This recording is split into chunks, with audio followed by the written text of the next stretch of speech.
بسم اللہ الرحمن الرحیم۔ جی تو شروع کرتے ہیں۔ الحمدللہ رب العالمین والعاقبۃ للمتقین والصلاة والسلام علی سید الانبیاء والمرسلین نبینا محمد وعلی آلہ واصحابہ اجمعین۔ اعوذ باللہ السمیع العلیم من الشیطان الرجیم، بسم اللہ الرحمن الرحیم۔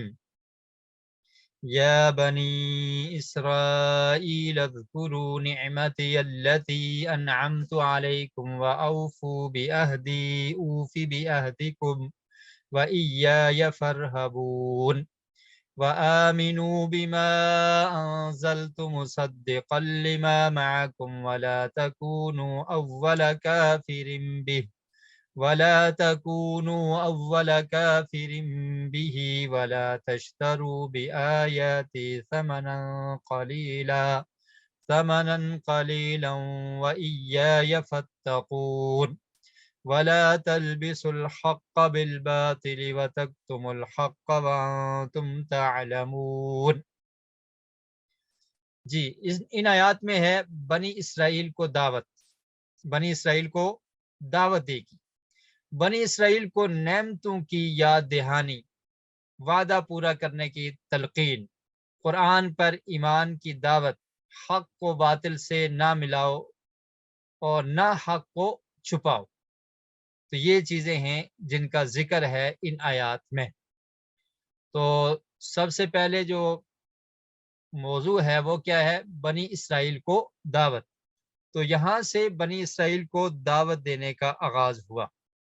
اب دیکھیں، اس سے پہلے اللہ تعالیٰ نے قرآن مجید میں سورہ بقرہ میں ہی ہم نے سابقہ سے پہلے والا سبق جو ہم نے پڑھا تھا، گزشتہ سے پوستہ آپ کہہ لیں، تو اس میں ہم نے یہ پڑھا تھا یا ایھا الناس اعبدوا ربکم الذی خلقکم، اے لوگو تم اللہ کی عبادت کرو۔ تو اس میں سب لوگوں کو دعوت دی گئی تھی، تو اب خاص لوگوں کو دعوت دی جا رہی ہے، یعنی بنی اسرائیل کو اب سپیشل دعوت دی گئی۔ سب لوگوں میں بھی وہ شامل تھے، لیکن سپیشل ان کا ذکر کیا، بنی اسرائیل کو دعوت دی گئی۔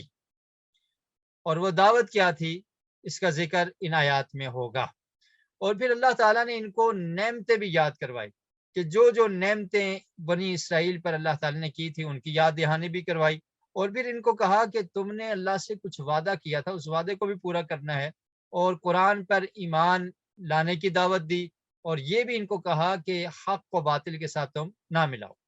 تو پہلے ہم ترجمہ کر لیتے ہیں۔ یا بنی اسرائیل اذکروا، اے بنی اسرائیل۔ یا کا مطلب کیا ہوتا ہے؟ اے بنی کا مطلب ہوتا ہے اولاد، بیٹے۔ اسرائیل کی، اے اولاد اسرائیل۔ اذکروا، تم یاد کرو۔ اذکر ایک کو کہیں گے تو یاد کر، اور اذکروا کیا ہے؟ جمع کا صیغہ ہے، فعل امر ہے، تو کیا مطلب ہوگا؟ اذکروا، تم سب یاد کرو۔ نعمتی، اصل میں یہ لفظ کیا ہے؟ نعمتی۔ تو نعمتی کا مطلب کیا ہے؟ میری نعمت کو، میری نعمتوں کو۔ نعمت بول کے اس سے جنس مراد ہے کہ جتنی بھی نعمتیں ہیں ان سب کو تم یاد کرو۔ نعمتی یلتی، میری وہ نعمت جو انعمتو، میں نے انعام کی، علیکم، تم پر، یعنی جتنی بھی نعمتیں میں نے تم پر انعام کی ان کو یاد کرو۔ وَأَوْفُو، اور تم پورا کرو۔ واؤ کا مطلب کیا ہے؟ اور اوفو کا مطلب کیا ہے؟ پورا کرنا۔ بِأَہْدِی، میرے وعدے کو۔ وفا کہتے ہیں نا، وفا، وعدے کی وفا کرنا، عہد کی وفا کرنا، تو مطلب کیا ہوتا ہے؟ پورا کرنا۔ تو اسی سے کیا لفظ ہے؟ وَأَوْفُو، اور تم پورا کرو۔ بِأَہْدِی، دی کا مطلب کیا ہوگا؟ میری۔ بِأَہْدِی، تو میرے وعدے کو تم نے پورا کرنا ہے، پورا کرو میرے وعدے کو۔ اوفی، میں پورا کروں گا، بِأَہْدِکُم، تمہارے وعدے کو، ان تم سے جو وعدہ کیا تو اس کو میں پورا کروں گا۔ وَإِيَّایَ، اور مجھ ہی سے، فَارْہَبُونَ، تم ڈرو، مجھ ہی سے تم ڈرو۔ فَارْہَبُونِ، نون کے نیچے آپ کو کسرہ نظر آ رہا ہے، تو یہاں پر اصل میں یا تھی، جیسے آپ نے پیچھے دیکھا اہدی، تو مطلب ہوا میرا وعدہ، تو وَإِيَّایَ فَارْہَبُونِ، اس کا مطلب کیا ہوتا ہے؟ ڈرو خاص مجھ ہی سے۔ تو یہ وقف کے لیے وہ یا گر گئی تو وہاں پر کسرہ باقی ہے، تو فرحبون کا مطلب ہے خاص تم مجھ سے ڈرو۔ وآمنوا اور ایمان لاؤ، اور تم سب ایمان لاؤ، وآمنوا اور ایمان لاؤ، بما انزلتو اس چیز کے ساتھ، انزلتو جو میں نے نازل کی، مصدقا تصدیق کرنے والا ہے، لما معاکم جو تمہارے پاس ہے، ولا تکونوا اور نہ تم ہو جاؤ، اول کافرین سب سے پہلے کفر کرنے والے بھی اس کے ساتھ، یعنی جو میں نے نازل کیا اس پر ایمان لاؤ، اور وہ تصدیق کرنے والا ہے جو تمہارے پاس ہے، اور تم سب سے پہلے اس پر کفر کرنے والے نہ ہو جاؤ۔ ولا تشترو اور نہ تم حاصل کرو، بآیاتی میری آیات کے بدلے، ثمنا قلیلا تھوڑی قیمت، تشترو کا مطلب ہوتا ہے بیچنا بھی، اور نہ تم بیچو، یا خریدو اور خریدنا بیچنا ان دونوں میں یہ اشتراک کا لفظ استعمال ہوتا ہے، تو ولا تشترو نہ تم خریدو، بآیاتی میری آیات کے بدلے، ثمنا قلیلا تھوڑی قیمت، نہ تم حاصل کرو میری آیات کے بدلے تھوڑی قیمت، اور اگر بیچنا مانا کریں گے تو نہ تم بیچو میری آیات کو تھوڑی قیمت کے بدلے، وَإِيَّایَ اور خاص مجھی سے، فَاتَّقُونَ تم ڈرو، اور خاص مجھی سے تم ڈرو، وَلَا تَلْبِسُوا الْحَقَّ اور نہ تم ملاؤ حق کو، بالباطل باطل کے ساتھ، وَتَكْتُمُوا الْحَقَّ اور تم وَتَكْتُمُوا الْحَقَّ اور تم چھپاتے ہو حق کو، وَأَنْتُمْ تَعْلَمُونَ اور تم جانتے ہو۔ تو ان آیات میں اللہ تعالیٰ نے بنو اسرائیل کو خطاب کیا، ان کو دعوت دی۔ بنو اسرائیل کون ہے؟ بنو اسرائیل کون ہے؟ اسرائیل کا مطلب کیا ہے؟ جی بتائیے، اسرائیل کا مطلب کیا ہے؟ آپ میں سے یقیناً بہت سارے لوگوں کو پتا ہوگا اسرائیل کا مطلب کیا ہے۔ یا بنی کا تو مطلب ہو گیا اے اولاد، اے بیٹو، اسرائیلا اسرائیل کے، تو اسرائیل کون ہے؟ جی چیٹ میں جواب دیں، اسرائیل کون ہے؟ یہاں پر یہ کہا جا رہا ہے کہ اے اولاد اسرائیل، تو اسرائیل کون ہے جن کی اولاد سے جن کو مخاطب کیا جا رہا ہے؟ جی جواب آئے ہیں یعقوب علیہ السلام، حضرت یعقوب علیہ السلام کا لقب اسرائیل ہے، ان کے بیٹے ہیں بنی اسرائیل، یہودی اور نصرانی، طارق۔ جی مسلمان، بنی اسرائیل سے مراد کون ہیں؟ مسلمان، یہ بھی ایک جواب آیا ہے۔ جی اور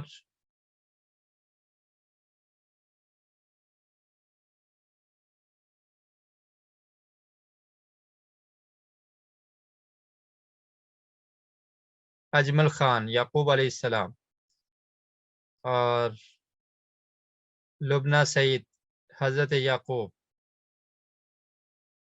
رافعہ سرور، یعقوب علیہ السلام، یعقوب علیہ السلام کا لقب ہے۔ جی یعقوب علیہ السلام کا لقب ہے یا ان کا نام ہے، ٹھیک ہے۔ تو اسرائیل کا مطلب کیا ہوتا ہے؟ اسرائیل کا مطلب ہوتا ہے عبداللہ، اسرائیل کا مطلب کیا ہوتا ہے؟ عبداللہ، عبداللہ کیا تو کہتے ہیں؟ اللہ کا بندہ، ٹھیک ہے۔ تو یہ یعقوب علیہ السلام کا دوسرا نام تھا یا یعقوب علیہ السلام کا لقب تھا؟ تو مطلب اس کا کیا ہے؟ اللہ کے بندے۔ تو یا بنی اسرائیل سے مراد کیا ہے؟ اے اولاد یعقوب، تم یاد کرو میری نعمت کو۔ اللہ تعالیٰ فرماتے ہیں کہ تم میری نعمت کو یاد کرو جو میں نے تم پر نعمتیں کی ہیں۔ تو بنو اسرائیل پر اللہ تعالیٰ نے بہت ساری نعمتیں کی تھی۔ اب یہاں سے آیت نمبر 40 سے لے کر آیت نمبر 147 تک، 147 یہاں تک اب بنو اسرائیل کا تذکرہ ہے۔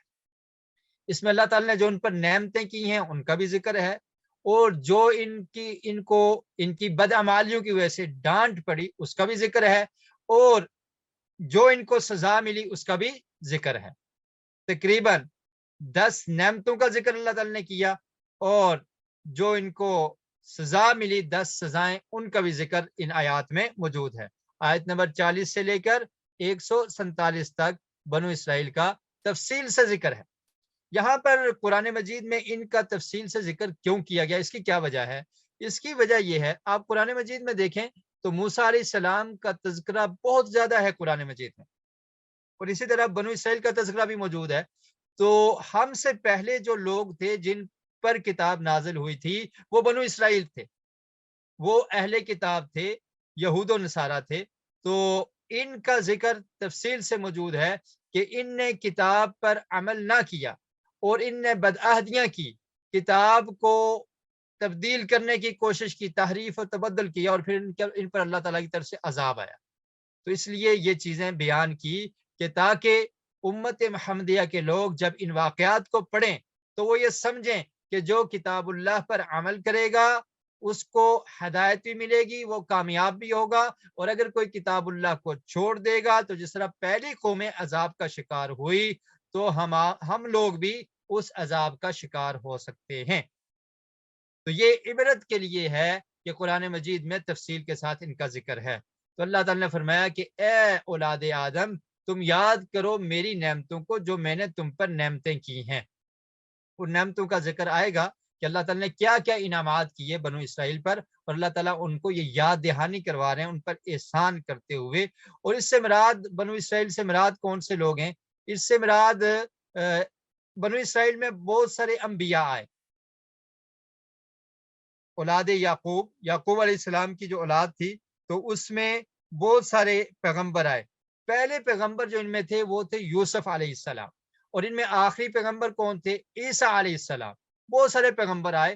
تو یہ جو بنو اسرائیل تھے ان کو بڑا فخر تھا کہ ہمارے قبیلے میں یا اسرائیل یعقوب علیہ السلام کی اولاد میں بہت انبیاء آئے ہیں، بادشاہ بھی ہوئے ہیں، تو اس پر یہ بڑا فخر کیا کرتے تھے۔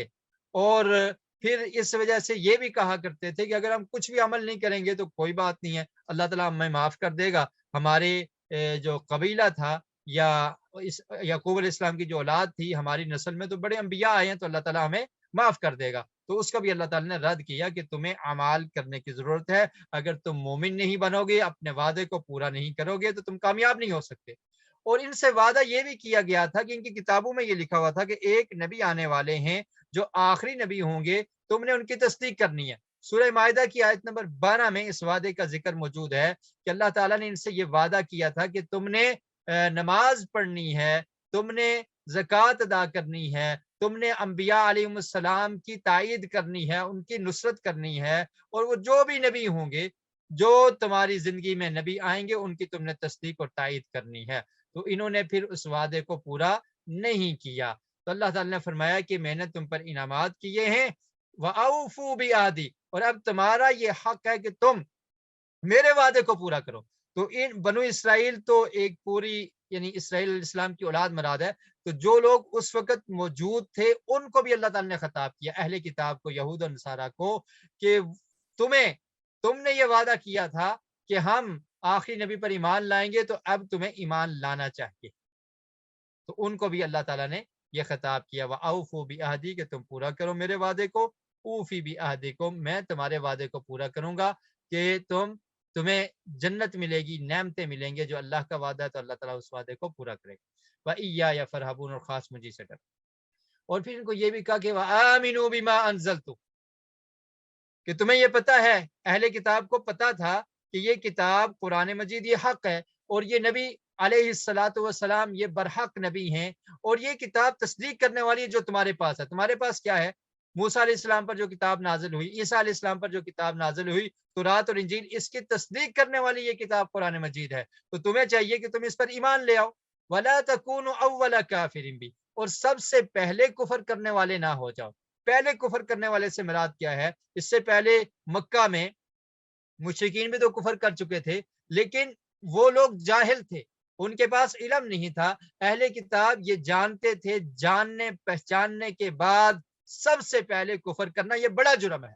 تو اس لیے اللہ تعالیٰ نے فرمایا کہ تم جاننے کے بعد سب سے پہلے تمہیں تو ایمان لانا چاہیے تھا، تو سب سے پہلے کافر نہ بن جاؤ۔ وَلَا تَشْتَرُوا بِآيَاتِي ثَمَنًا قَلِيلًا، اور میری آیات کے بدلے تھوڑی قیمتیں نہ لو۔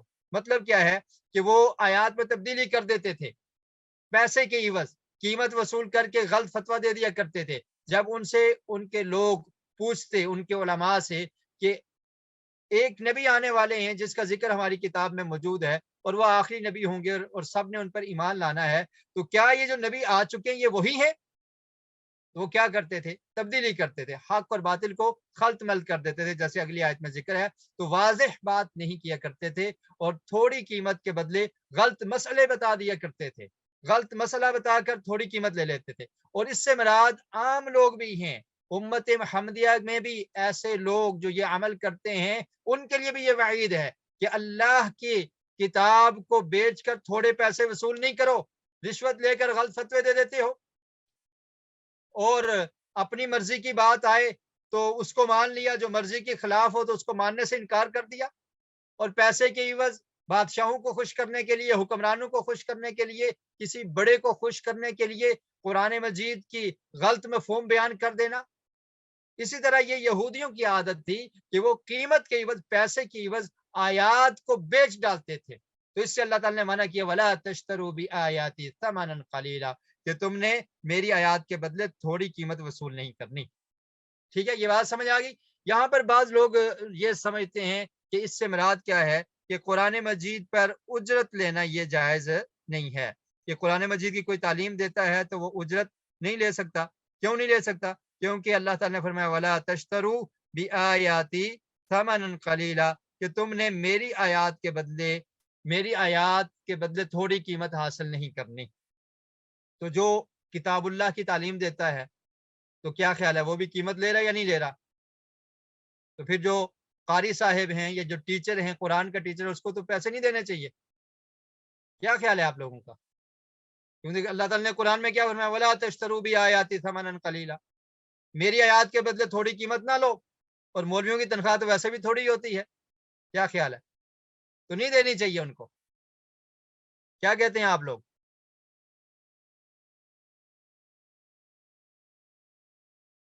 یہی مطلب ہے اس کا؟